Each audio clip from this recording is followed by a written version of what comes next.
this ordinance. The first changes are state law, required by state law. So there's some changes to definitions, dangerous dogs, things like that, that are required to keep up with state law. Actually, those changes have already, state law has been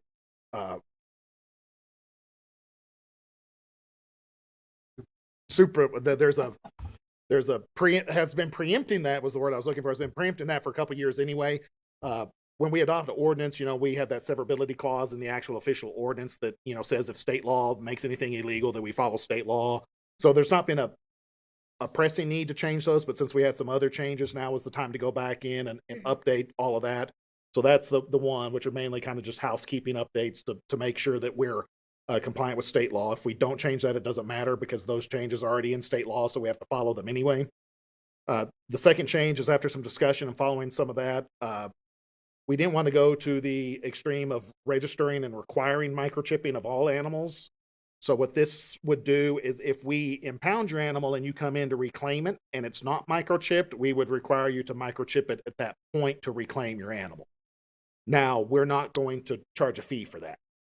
We're just we have the equipment to do it, and we're gonna make you microchip it and register it so that if it gets out again, this helps with us being able to keep track of the owner of an animal and kind of keep track of if it's a repeat offender. We'll help with that, and it is free. So it's just kind of the requirement to reclaim it. It's not adding any more costs, not changing any of the other reclaim processes other than requiring us to log it so that we know. So generally, if we've picked it up, it's been at large. And so part of that is we want to make sure that if it is at large again, we can determine ownership and get it back quicker or hold somebody accountable if it is a repeat offender. But it is mainly about making sure that the animal is easier to get back to the homeowner. The pet owner. So I will also say at this time that as part of this budget, the city of Borger Animal Shelter is providing free microchipping for any animal that's a owner is a resident of Borger. So if you live in the city limits and can prove that with, a driver's license or a utility bill, we will microchip your animal for free. And so I just want to let everybody know that is out there. That did start October 1. So that's kind of, I think, a good thing. So overall, I think that's benefit. The one that we've talked about the most, which this generated from 2 citizen complaints to City Hall, is starting to look at the outdoor feeding of animals and how we regulate people just leaving food out for, I think generally a lot of them is for good intentions, but they don't realize the negative impacts when it attracts wildlife and other issues that does impact our skunk population, which is a pretty good carrier of rabies and some other things like that. So we've got that regulated to where you can still feed your own animals outside. We just don't want you to, no more dumping cat food on empty lots, no more leaving it out in the alleys. You need to feed your animals the animals you are responsible for. Some of what Councilman Phelan brought up that we were talking about is trap, spay, neuter, and release programs. I thought that we had provisions in there. Let me get over here to page 15. The provision that I put in there that I thought would address that would be, the exception to that would be feeding conducted by animal service personnel or their designee as part of an approved trapping, management, or public education program. He read that differently than I did, so we talked in work session about refining that language and making those programs a little more clear cut that they are an exception to that. And we also talked about, those programs probably being approved by resolution of the council, but as a separate document, not as part of the code of ordinances. So that's where we're at right now. You have an option to introduce it with that change in wording coming at the next meeting. You can table it. You can reject it. You can take no action. You can ask any other questions or just any other discussion points. Or I think, did I highlight everything kind of where we were at? On the free chipping of your own animals at up to 8? Because you can have up to 8 animals for yourself. We're not necessarily keeping on that because there is a chance that maybe an animal died. We're 8 at one time. Okay. Yes, you can't come in there with 27 animals and say I need 27 animals chipped. Mainly, your family pets. We don't expect that to be to abuse. What I've given animal control is some leeway on when they decide what is excessive and what isn't. So, and they all need to be registered to the same address. I mean, so they, Same address. you know, I told them to make regular, reasonable provisions to make sure that you're not using your free chip for someone that lives in Fritch to come in and chip their animal. So if you're chipping your animal and you're wanting it registered to somebody else that lives in Fritch, Yeah, but I'd get the call then. well, and we do. I think for a normal person, it's $15 to chip at the animal shelter. It's pretty cheap anyway. So I mean, we will chip anybody that comes in and wants to microchip their pet. There's just a cost associated. So the free is for the Borger residents because they live in the city. They pay city taxes. I know we get some feedback on a lot of these programs we have now. Well, I wish I could get that in the county, and Move to Borger. there's definitely a reason to live in the county and a reason to live in the city, and there are benefits that, if you like the cheaper not having city taxes in the county, that's fine, but there are some benefits that come with living in the city, and so that's just something we have to consider. Other questions, other thoughts, feedback? Anyone else have anything to mention? I just want to mention this point. If anybody have any concerns about this ordinance, they need to come down to City Hall and talk to the staff. We just introducing this ordinance.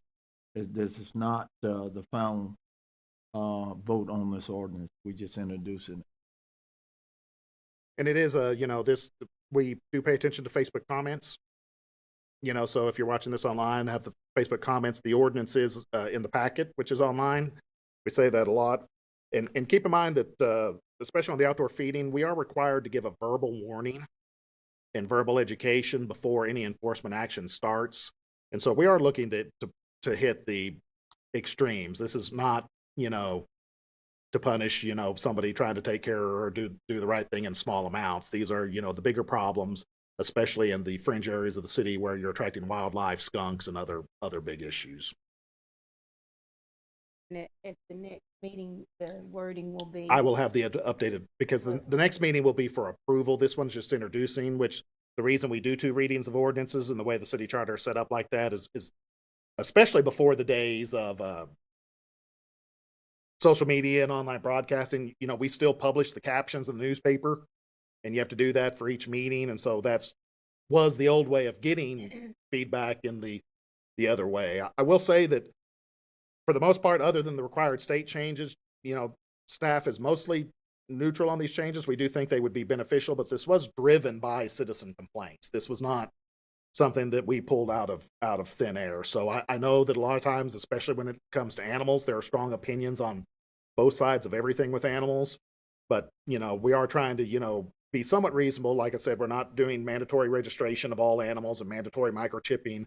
We're just, if you get caught, you have to do it. And we are just restricting outdoor feeding in open lots and things like that. It's really the unattended food. So your intent might be to feed a community cat or a feral cat, but if you're not attending it, it's also feeding squirrels and possums and skunks, and it's attracting coyotes into the city when there's no food out in there. So, I mean, there's a big public safety issue with a lot of this just unregulated open feeding.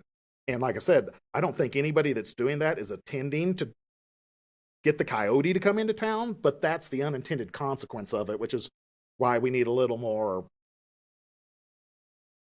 And can you just kind of go over just a little bit about the catch and release that you're talking about? What the actual changing that you're going to, or maybe not changing, but being more explicit. So the intent was always to exempt a catch, spay and neuter and release program. And so that is one of the big programs to help control the feral cat population without, trying to exterminate them or however you wanted to do it. So the state has passed some new funding streams and like that. And so there's some new nonprofits looking for things like that. And so this exemption was because to catch them, you have to set food out in the trap. And so by the letter of these changes, you can't put a trap out with food in it without meeting one of the exceptions, which, like I said, the intent was a city-approved trap management or public education program so that we could do that, but we wanted to clarify that it doesn't have to be, I believe Councilman Phelan's concern was that it wasn't clear enough that it doesn't have to be the city to doing it. We just want to make sure that your program meets the requirements for a trap, spay, and neuter, and you're not just trapping cats to hold on to the cats without spaying them to help control the population. And so we just want to kind of make that clear. I think it'll be more clear at the second reading. Keep in mind that if we don't like it at the second reading, you can still postpone it if you introduce it. You can still deny it at that point. Just because the vote is to approve, is to introduce, doesn't mean that the vote will be to approve. It can still be to deny the next one. Like I said, I think they're pretty. I mean, we've made it to where they don't go straight to citation, so you can't get a citation on your first offense. We've given the exceptions for control. It's mainly about, we've gotten complaints of people spreading entire bags of cat food in vacant lots, spreading cat food down the alleys, dog food, and intentionally doing it. Like I said, I think it's generally for stray, what we would generally call stray domestic animals. You're wanting to feed the poor cats or the poor dogs, but you're getting everything else. So this would not exempt like bird feeders, but no just pouring bird food out in open lots. I mean, we're trying to control that. And when we talk a lot about this, I know that a lot of people don't always like regulation, but cities were formed for the common good. And so it's more than just you in the city, it's your neighbors and it's the city as a whole.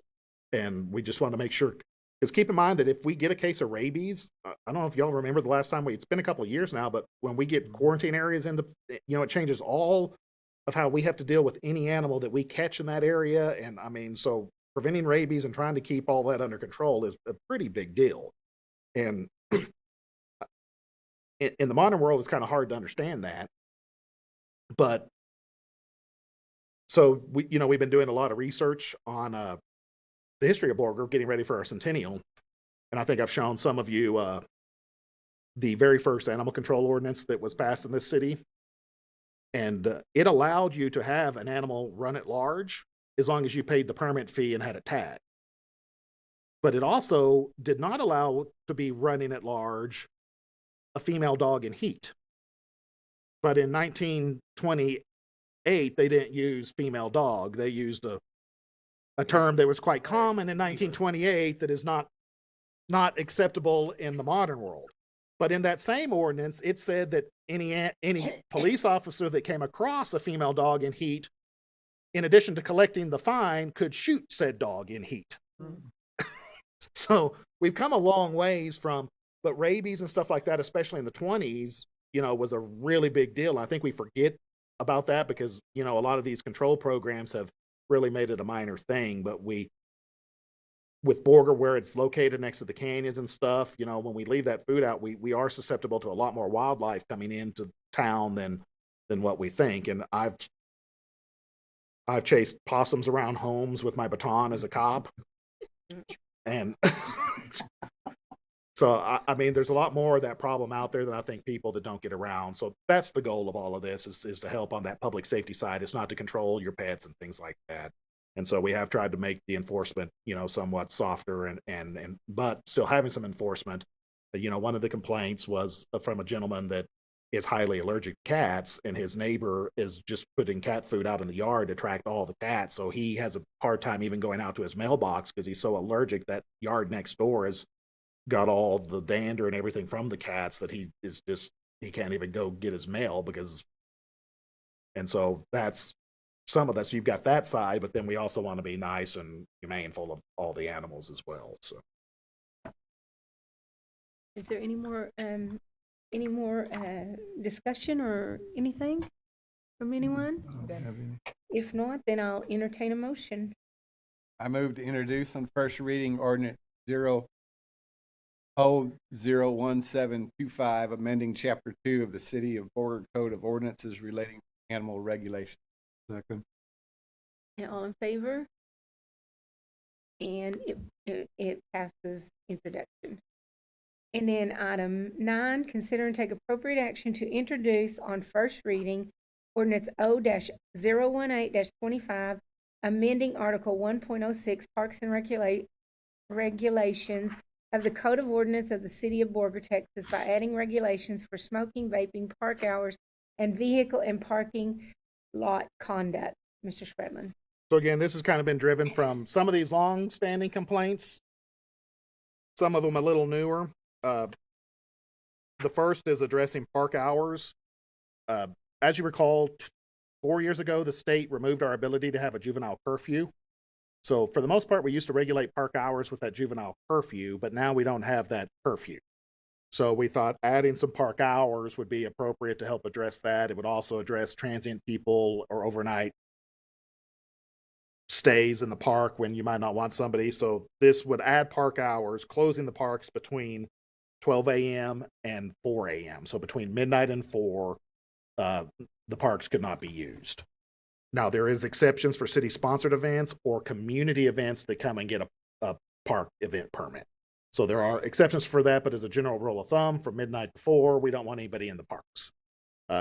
That gives the police a little better tool. They don't have to wonder why you're there or see you doing something wrong. They can just see you and run you off. The next thing is smoking and vaping regulations. We've had some complaints regarding smoking. A lot of this is is centered around the splash pad at the Huber Park when kids are playing, and it can get pretty busy there, and you can be in pretty tight quarters. And so I guess that's kind of been an issue lately. So what we've been adding is a provision that smoking and vaping are prohibited in all areas of city parks when other persons are present or within a reasonable proximity where smoke or vapor may affect others. So we're not necessarily prohibiting it, we're prohibiting it around other people. So that way, you're not impacting somebody else. There again, the parks are there for the enjoyment of everybody, and we want to create an environment to where everybody can enjoy it. So if there are other people around at the splash pad or wherever you can smoke, just go away and be mindful of others. In fact, the sign that we're required to put up for this, it will say smoking and vaping are prohibited when others are present or in areas where people gather. Please be respectful of others. And so we're trying to, make everybody a little better. It's kind of, I hate that we have to do a lot of these to make us better citizens, but sometimes we have to do that. And so this is, we've been working on the wording and how this looks. And so this has generally been the consensus as we've shaped it. So it's not an outright prohibition, and it's not an outright only in designated areas. It's just be mindful of others, and if other people are around, go walk away. So, and kind of the big one is a vehicle and parking lot conduct. And this one mainly is for Huber Park, but we've had issues at other parks, Cofield Park, what's commonly called High Point, which is the multipurpose field up above Johnson Park. But I know the council, we've had several people in front of us and at work sessions over several years, dealing with some of this. So what we've proposed doing here is putting in some rules for parking lot conduct. And what I mean by that is vehicles shall be used in parking lots only for the purpose of parking and accessing park facilities. No person shall remain in or about a parked vehicle for non-recreational purposes, including but not limited to congregating or socializing in or around a vehicle, idling or operating in a vehicle for extended periods without purpose, using a vehicle as a place of rest, sleep, or habitation, conducting business or other non-park related activities from a vehicle, or engaging in any conduct that interferes with other patrons' use or enjoyment of the park. So what this means, if you're going to be in a parking lot, you need to be there to use the park. The parking lot is not a social hangout. It's not a place to litter. It's not a place to play loud music. It's not a place to create issues. It's a place to park your car while you are using a park. And so that's the intent of this ordinance. No person shall operate, idle, or rev the engine of a vehicle in a manner that produces unnecessary noise, fumes, or exhaust, or play music or emit any other noise that is painfully audible or offensive beyond 50 feet. So this is not where you go to show off your new exhaust on your car. This is not where you go to show off your new turbo or air intake. That's the end of Main Street. That's where you do that at. So It is unlawful for a person to loiter in or around a vehicle in a parking lot when not actively using the park or participating in a permitted activity. Upon being advised by a law enforcement officer or authorized city representative to leave the premise or exit the vehicle, any person who refuses or fails to comply shall be in violation of this section. So there again, we've worded in there, everybody's got to get a warning. You know, we're not just going to come and issue tickets. We're going to get a warning. And so a lot of this with the park hours, and now this gives our police officers a better ability to address a problem without having to find a problem. Because before, you know, there's always, you know, what is loud music, or, you know, they're not littering when the cop drives by, but they litter when they leave. It wasn't illegal to sit in a car. So, you know, if they're doing what they're supposed to when the cop drives by, you know, there's nothing that the cop can do, but then they, you know, start revving when the cop is gone. So this directly solves, you know, gives the police tools to solve this problem, I think, because now, you know, if you're just hanging out in the park, in the parking lot of the park, just in your truck, go do that at home. You know, the park is there to use park facilities. You know, that's why we have grassy areas. You get out and go exercise. Lord knows I probably should be doing that. But, you know, we've got playgrounds. We've got, you know, that's what the park is for. You want to eat lunch? Great. Go out. I mean, we've got benches and picnic tables and trees and lots of nice things in the park to do that with. And so that's the goal of this. And then directly address the concerns of the people that live in close proximity to the parks, that have to put up with the littering or the trash or the loud music. We will have signs posted before this goes into effect, and there will be probably a forbearance period where we just go out there and make sure that everybody knows. But that's the goal with this. I know, like I said, we've had a couple work sessions with citizens for this. I joke as a cop, you know, we'd find all sorts of things going on up at High Point. Normally when I walked up there and caught somebody up there, I wouldn't be as mean as some. I'd let them know I was coming, but then I'd normally, when I made contact with them, I was like, okay, look, there's only 1 to 3 things that happen up here after dark. Something involving alcohol, something involving illegal drugs, or something that you wouldn't want your mom to know. And none of those need to be happening, so you need to leave. But there wasn't really a way to force them to leave. And so we've got that problem. Now, apparently, I think we've solved some of that with some of the renovations around the swimming pool, but they had Low Point. You know, when I was first started, it was all High Point. Then they went to Low Point.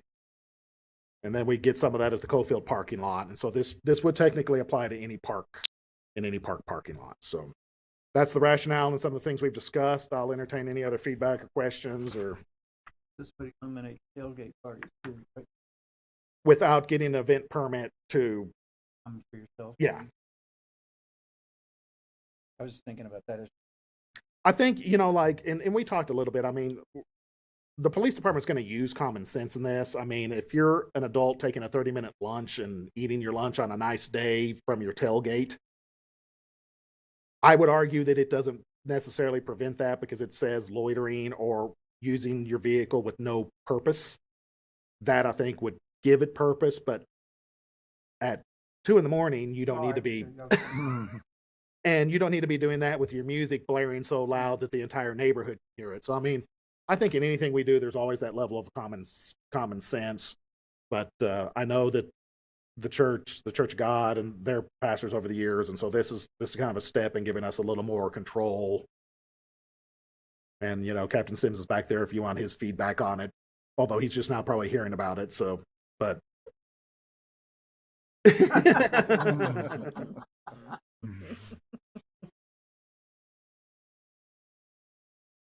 Our parks department, he works over the weekends quite a bit, and he'll go pretty much every day throughout the weekend and clean up. And every single day he picks up, enough liquor and alcohol to tranquilize a horse. And they just litter, and it's kind of, you know, it's frustrating that's where you also take your kids to play, and you have to go through that every morning. You know, whenever you're walking to the park, you go through the parking lot every morning, and he knows it's going to be there, so he'll go and preemptively go clean it before most people get there. We had taken progressive steps. You know, we built a fence to try to catch, Yeah, so we are at least catching the trash from blowing away, but we had to build a fence to do that. We put in speed bumps in the parking lot to try to slow them down. Now they've just moved to the street. We put in a four-way stop at that intersection to give the police a little better ability to enforce and control speed there. So, I think we've tried a lot of other things that aren't necessarily probably being as effective as we hoped they would. So now it's time to be, this is it. And it's usually Twisted Teas, just so y'all know. Of course, now's the good time to do it because it's the winter, so nobody's going to be out there. But hopefully, we'll have enough time to get all the kids educated before summer comes when they're Y'all like, can educate at the winter. Yeah, well, we can. Anyone else have anything? If not, I'll entertain a motion. I move to introduce on first reading ordinance O-018-25, amending chapter 1, article 1-06, parks and recreation relating to park regulation. All in favor? And it passes. And item 10, consider and take appropriate action to introduce on first reading ordinance O-019-25, amending Article 4.10, mobile food units of the Code of Ordinance of the City of Borger, Texas. Mr. Bradley. so while we were in the Code of Ordinances and after another state legislative session, this legislative session, the state removed our ability to regulate mobile food units. So they preempted that. And so this ordinance takes out all of those regulations. It does leave in the sections that still apply, which for the most part is zoning, meaning you can't go park a mobile food unit in a residential lot. You can't use it on a street. And it also preserves our ability to enforce fire regulations and fire code. So other than that, none of the only thing that's changing in this is removing what we no longer can enforce. So even if we left it in, we couldn't enforce it. So other than that, that's the only change. I'll entertain any questions, but like I said, it's just this cleans up the code a little bit, and so we don't have stuff out there that we can't enforce. If there's no discussion, I'll entertain a motion. I move to introduce on first reading ordinance O-019-25, amending chapter 4, business regulations, article 4.10, mobile food units. A second. All in favor? And it passes. Item 11, consider and take appropriate action on resolution R-019-25, approving the updated statewide TEMAT Memorandum of Understanding between the Texas Division of Emergency Management, TDEM, and the City of Borger. Fire Marshal Pender.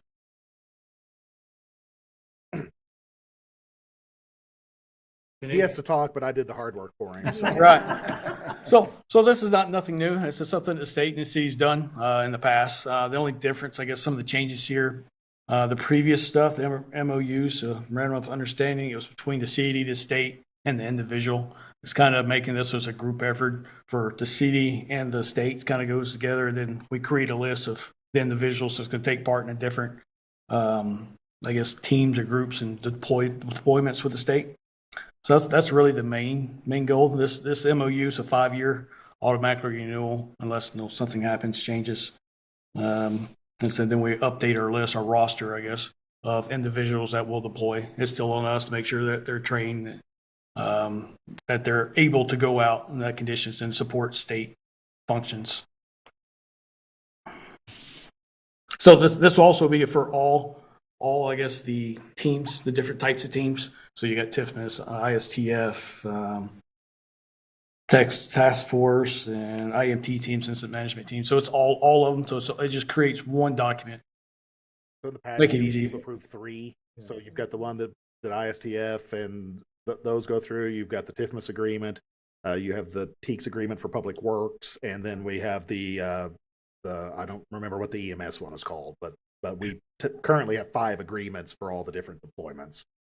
I will say, just reminding everybody on this that when we do get called up, we have authority to say yes, someone can go, or no, they can't, based on our current needs and settings. The state does reimburse us for the costs associated with that and any backfill if their position requires backfill. And in most cases, our employees, in addition to helping other parts of the state, generally bring back a significant amount of experience and learning and what not to do.